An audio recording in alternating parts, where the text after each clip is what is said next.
Press brief में आप सभी का स्वागत है। मैं कुछ दिनों से जैसे हम आपके मीडिया ग्रुप पे तो हम डाल रहे हैं रोज़ की अपडेट्स पर। बहुत दिनों से आपके साथ डायरेक्ट चर्चा नहीं हुई, तो मैं ज़िला में जो अब कोविड की परिस्थितियां हैं उसके बारे में थोड़ा सा अपडेट देना चाहूँगा। अब तक चंबा ज़िला में कल शाम तक हम 18,816 सैंपल्स की जांच कर चुके हैं।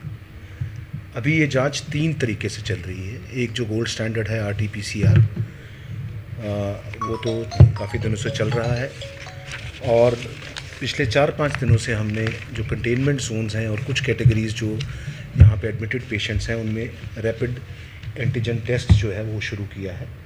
और तीसरा टेस्ट जो है वो ट्रूनेट है। रैपिड एंटीजन जो है उसमें पॉजिटिव कोई व्यक्ति आता है तो उसको कंफर्म्ड पॉजिटिव माना जाता है RT-PCR की तरह, और नेगेटिव कोई व्यक्ति सिम्टोमेटिक होता है तो उसका रिपीट टेस्ट कराया जाता है यदि सिम्टोमेटिक हो। ट्रूनेट में इसका उल्टा है, यदि कोई स्क्रीनिंग में पॉजिटिव आता है तो कन्फर्मेटरी टेस्ट जो है वो RT-PCR पे कराया जाता है। मगर ट्रूनेट टेस्ट की भी जो कन्फर्मेटरी किट्स हैं वो हमारे पास आज चिकित्सा अधीक्षक महोदय भी मेरे साथ हैं, आज हमें रिसीव हुई हैं। और अब जो हम ट्रूनेट टेस्ट करेंगे, ट्रूनेट भी कन्फर्मेटरी पॉजिटिव माना जाएगा।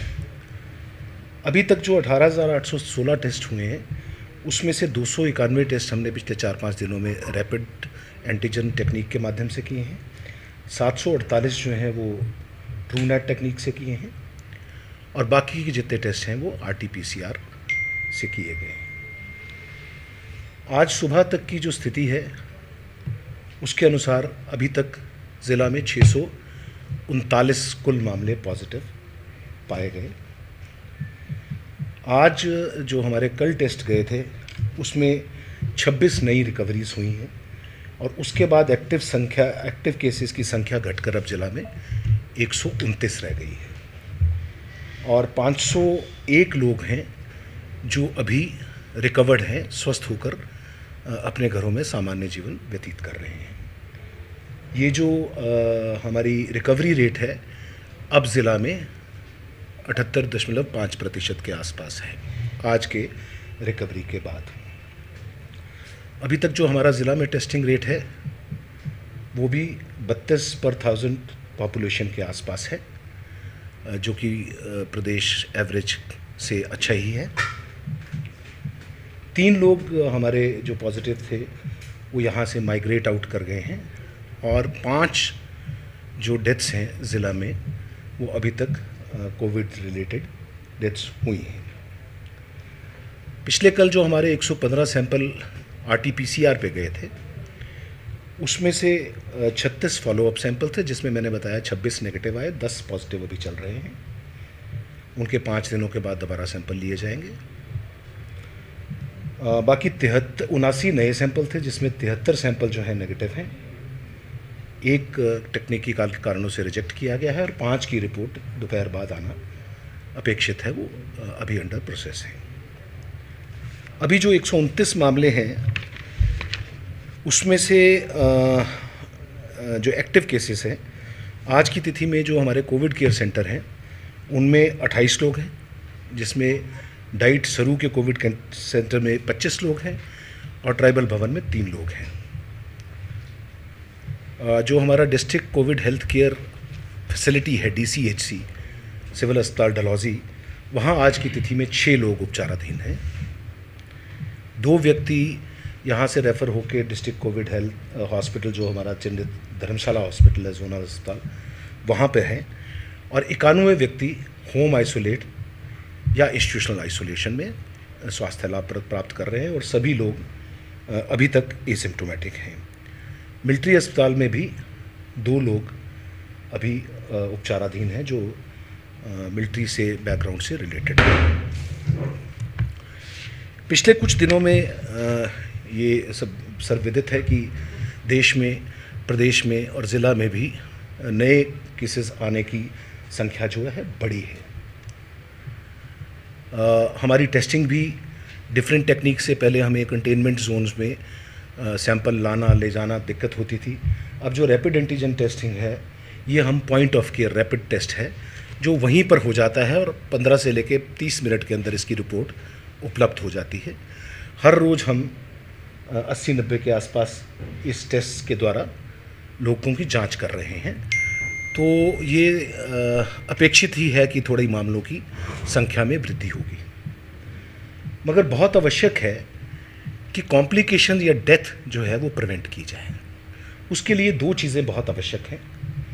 एक तो आवश्यक है कि जो हमारी वनरेबल पॉपुलेशन है, ज़्यादा उम्र के लोग, 60 साल से ऊपर, छोटी उम्र के बच्चे, गर्भवती माताएं, जिन लोगों में इम्यूनो कॉम्प्रोमाइज्ड स्टेटस की बीमारियां हैं, डायबिटीज़ है, हाइपरटेंशन है, कैंसर है, अस्थमा है या अन्य कोई ऐसी बीमारियां हैं, उन लोगों के ऊपर विशेष ध्यान दिया जाए कि ऐसे किसी व्यक्ति में यदि कोई सिम्टम आते हैं, सभी लोगों में तो मेरा अनुरोध रहेगा कि कोई भी सिम्टम आए कोविड से रिलेटेड, वो कोविड हो ना हो, ज़रूरी नहीं है कि हर व्यक्ति में कोविड होगा, मगर उसको हल्के में ना लें। विशेषतः इन लोगों में तो जो ये मैं वल्नरेबल पॉपुलेशन की बात कर रहा हूँ, इसमें तो जितनी जल्दी हो पाए, क्योंकि जो आउटकम होगा बीमारी का वो इस पर निर्भर करेगा कि कितनी जल्दी हम आइडेंटिफाई करके उस व्यक्ति को ऑब्जर्वेशन में रखकर यदि उसे ऑक्सीजन सपोर्ट की ज़रूरत है तो वो दे पाएँ या उचित इलाज जो है वो शुरू कर पाएँ।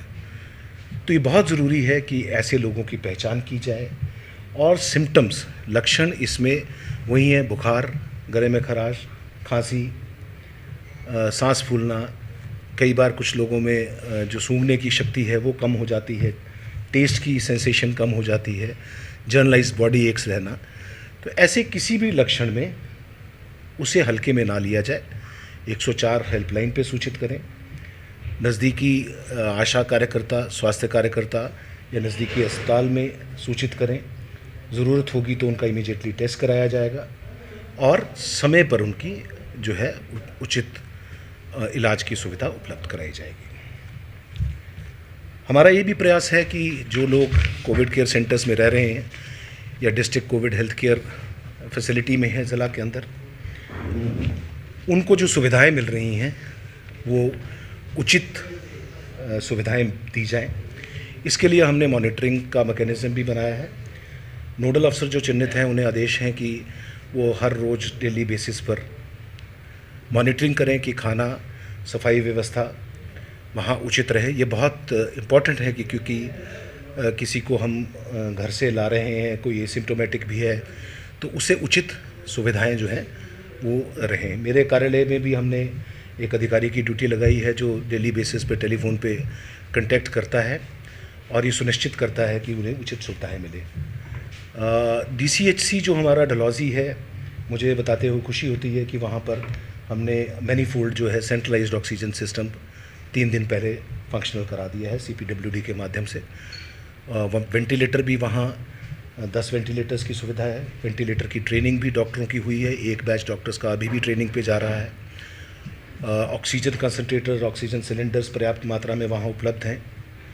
वहाँ पर पावर बैकअप की समस्या थी, तो इसी कोविड का काल में हमने सरकार द्वारा 16 लाख रुपए की अतिरिक्त व्यवस्था करके जो है वो इलेक्ट्रिसिटी विंग जो PWD का है उसने काम अवार्ड करने की स्टेज पे है और अभी आने वाले 15-20 दिनों में पावर बैकअप की भी सुविधा वहाँ उपलब्ध हो जाएगी। ये तो रही बात कि स्वास्थ्य विभाग की क्या तैयारियां हैं, मगर ये मैं बार बार इस बात को कह रहा हूँ कि आने वाले दिनों में संक्रमण बढ़ने की आशंका है। तो जो बार बार विभाग द्वारा एडवाइजरी जारी की जाती हैं, सरकार द्वारा निर्देश दिए जा रहे हैं, उन्हें सिर्फ सरकारी आदेश या निर्देश ना माना जाए।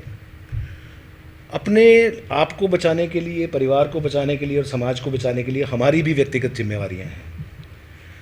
तो जो भी प्रोटेक्शन हो सकती है वो चाहे अनावश्यक रूप से बाहर निकलना अवॉइड करने की है, जब निकलना हो तो फेस कवर लगाने की है, फिज़िकल डिस्टेंसिंग 2 गज़ की बना के रखने की ज़रूरत है, सामाजिक कार्यक्रमों में ना जाने की, अपने ऊपर रोक लगाने की आवश्यकता है।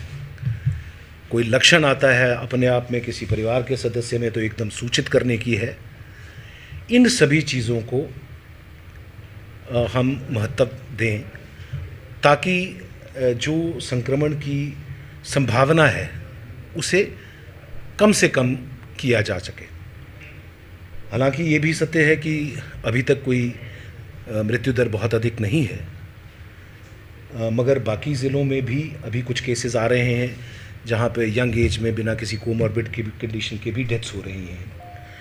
रिकवरी रेट भी बहुत अच्छा है, देश में भी प्रदेश में भी बहुत सारे जो अधिकतर लोग हैं जिनमें कोई कोमॉर्बिड कंडीशन नहीं है वो ठीक ठाक होकर नेगेटिव हो जा रहे हैं। तो घबराने की इतनी आवश्यकता नहीं है, मगर सजग रहने की आवश्यकता, और ये सजगता जो है इसे कोई कानूनी मजबूरी ना माना जाए, ये हमारे लिए, अपने लिए बचाव के लिए ज़रूरी है। तो मेरा यही एक संदेश जो है वो ज़िलावासियों से रहेगा, और आने वाले दिनों में जैसे जैसे और कोई अपडेट होगी तो हम आपको उसके अनुसार अपडेट रखेंगे। धन्यवाद।